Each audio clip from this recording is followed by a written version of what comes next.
হর হর মহাদেব, জয় শিব শম্ভু। ভগবান যা করেন আমাদের মঙ্গলের জন্য। ভগবানের ইচ্ছাতেই সব কিছু হয়।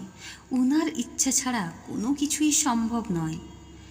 আজ আমরা হাসতে পারছি, বসতে পারছি, খাচ্ছি, সবই ভগবানের ইচ্ছা। ওনার ইচ্ছা ছাড়া গাছের একটা পাতাও পর্যন্ত নড়ে না।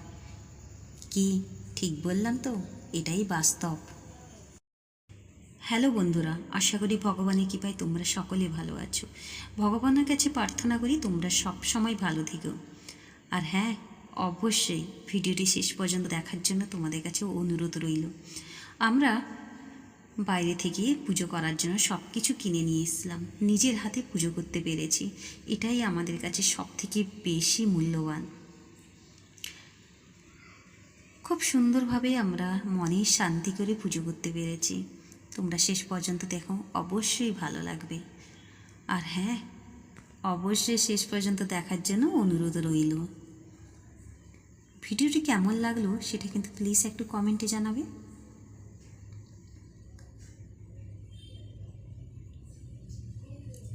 খুব সুন্দরভাবে আমরা ওখানে পুজো করতে পেরেছিলাম।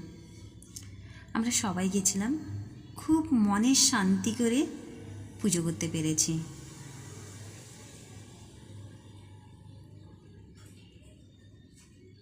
ওখানে আরও অনেক মন্দির ছিল, ওইসব মন্দিরেও আমরা দর্শন করেছি, সেটাও তোমাদের সামনে তুলে ধরছি।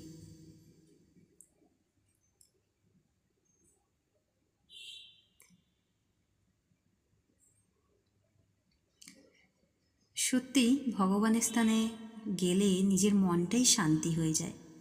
এবার আমরা মন্দির থেকে বেরিয়ে পাশে সুন্দর একটি জায়গা ছিল, সেখানেও অনেক বড় ফুলের বাগান ছিল, বসার জায়গা ছিল, খুব সুন্দর ছিল।